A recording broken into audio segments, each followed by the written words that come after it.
हम पढ़ चुके हैं। अब हमको पढ़ना क्या है, उपचयन, अपचयन और रेडॉक्स, रेडॉक्स अभिक्रिया। उपचयन मतलब ऑक्सीडेशन, अपचयन मतलब रिडक्शन, रेडॉक्स मतलब रेडॉक्स अभिक्रिया। ये हो गई। अब हमको सबसे पहले पढ़ना उपचयन। उपचयन में होगा क्या? उपचयन, उपचयन देख रहे हैं? उपचयन, उपचयन, उपचयन से ओ से ओ बन जाएगा कि नहीं बन जाएगा? बन रहा है, ओ बन रहा है, ओ से। उपचयन के ओ से ओ बन रहा है क्या? बन रहा है। ये ट्रिक है, कोई वो नहीं है, ट्रिक है जिससे क्या उपचयन अपचयन में कभी कंफ्यूजन ना हो। ऊ से क्या बन रहा है? ओ बन रहा है। इसका मतलब क्या होगा? वह रासायनिक अभिक्रिया, वह रासायनिक अभिक्रिया जिसमें ऑक्सीजन जुड़ती है, ऑक्सीजन जुड़ती है, तो वह रासायनिक अभिक्रिया क्या कहलाती है? अब उपचयन अभिक्रिया कहलाती है।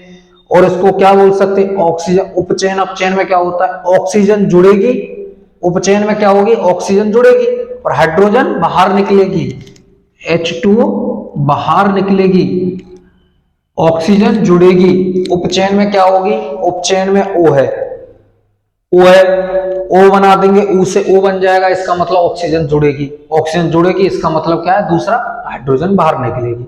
इसके बाद आया अपचयन। अपचयन, अपचयन और उपचयन को समझा रहा हूं मैं आपको। अपचयन, अपचयन में देखो इस ए से H बन रहा है, बन रहा है कि नहीं बन रहा है? उस H बन रहा है, इसका मतलब क्या हुआ? यह हाइड्रोजन, इसका मतलब क्या हुआ? इसमें हाइड्रोजन जुड़ेगी। अपचयन में क्या हो गया? हाइड्रोजन जुड़ेगी, हाइड्रोजन जुड़ेगी, इसका मतलब क्या हुआ? ऑक्सीजन बाहर निकलेगी। अब आपके इससे क्या समझ में आया? कंक्लूजन निकालते हैं वो। उपचयन, उपचयन का मतलब ऊ से ओ, ऊ से ओ, इसका मतलब ओ आया, इसका मतलब ऑक्सीजन जिस अभिक्रिया में जुड़ेगी वह रासायनिक अभिक्रिया कहलाएगी उपचयन रासायनिक अभिक्रिया। ऑक्सीजन जुड़ी, इसका मतलब हाइड्रोजन बाहर निकलेगी, इसका मतलब हाइड्रोजन बाहर निकलने वाली अभिक्रिया कौन सी कहलाएगी? उपचयन अभिक्रिया। इसके बाद आई अपचयन अभिक्रिया। अपचयन में ए से H बन जाएगा, इसका मतलब हाइड्रोजन जुड़ेगी, और हाइड्रोजन जुड़ेगी तो ऑक्सीजन बाहर निकलेगी, अभिक्रिया से ऑक्सीजन बाहर निकलेगी। अपचयन में हो गया। उपचयन अपचयन समझ में आएगा। अब मेरे को उदाहरण दिए हुए हैं, इनमें से मेरे को बताओ। उपचयन समझ में आएगा, अपचयन समझ में आएगा, उपचयन और अपचयन समझ में आ गई अभिक्रिया। इसके बाद पढ़ते हैं रेडॉक्स अभिक्रिया। रेडॉक्स अभिक्रिया क्या होती है? वह रासायनिक अभिक्रिया जिसमें उपचयन की घटना और अपचयन की घटना दोनों एक साथ संपन्न हो जाती है, तो वह रासायनिक अभिक्रिया कौन सी कहलाती है? रेडॉक्स अभिक्रिया। एक बार फिर से सुन लो।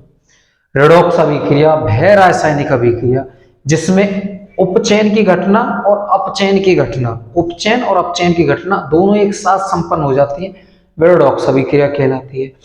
उपचयन की घटना क्या होती है? उपचयन की घटना होती है जिसमें ऑक्सीजन जुड़ जाए और हाइड्रोजन बाहर निकल जाए। या तो हमको ऑक्सीजन जुड़ता हुआ दिख जाए तो इसका मतलब क्या हुआ? ऑक्सीजन जुड़ रहा है, इसका मतलब उपचयन होगा, या हमको हाइड्रोजन बाहर निकलता हुआ दिख जाए तो उपचयन होगा। अपचयन वह रासायनिक अभिक्रिया जिसमें हाइड्रोजन जुड़ता हुआ दिखाई दे जाए और ऑक्सीजन बाहर निकलता हुआ दिखाई दे जाए तो वह अपचयन की अभिक्रिया कहलाएगी। उपचयन, अपचयन और रेडॉक्स क्लियर हो गए आपके। अब आप इनको देखो, पहला, दूसरा और तीसरा। पहले वाले में क्या हो रहा है? क्या है? उपचयन। उपचयन मतलब ऑक्सीजन जुड़ रही होगी, ऑक्सीजन जुड़ रही है, ऑक्सीजन जुड़ रही है, कॉपर यहाँ पे अकेला था, यहाँ पे ऑक्सीजन से जुड़ा हुआ है, इसका मतलब ये ऑक्सीजन जुड़ गई है इसमें, इसका मतलब क्या होगी? उपचयन की अभिक्रिया, उपचयन अभिक्रिया।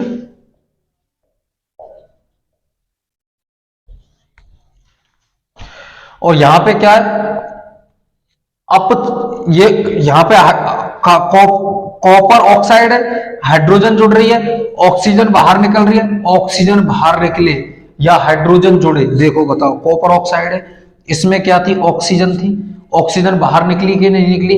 हाइड्रोजन, ऑक्सीजन बाहर निकली, इसका मतलब ऑक्सीजन बाहर निकल रही है, इसका मतलब क्या होगी? अपचयन की अभिक्रिया होगी, इसका मतलब रासायनिक अभिक्रिया कैसी है? अपचयन, अपचयन। ये आपकी क्लियर हो गया। अब मेरे को यहां पे बताओ, कॉपर ऑक्साइड, कॉपर ऑक्साइड है, इसमें से क्या यहाँ पे कॉपर बन रहा है? कॉपर ऑक्साइड मतलब ऑक्सीजन बाहर निकल रही है। ऑक्सीजन बाहर कौन सी अभिक्रिया में निकलती है? अपचयन की अभिक्रिया में निकलती है, तो अपचयन की अभिक्रिया हो गई। यहां पे क्या है, हाइड्रोजन, हाइड्रोजन से मतलब ऑक्सीजन कब जुड़ती है, यहां पे हाइड्रोजन थी, यहां पे क्या है, इसमें हाइड्रोजन में ऑक्सीजन जुड़ती है। ऑक्सीजन कौन सी अभिक्रिया में जुड़ती है, उपचयन की अभिक्रिया में, इसका मतलब उपचयन की अभिक्रिया हो गई।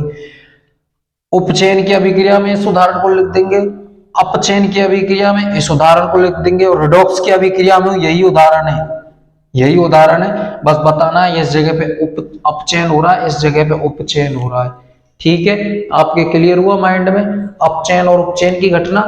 ठीक है, मैं इसको रब कर दूं, आपके समझ में आया।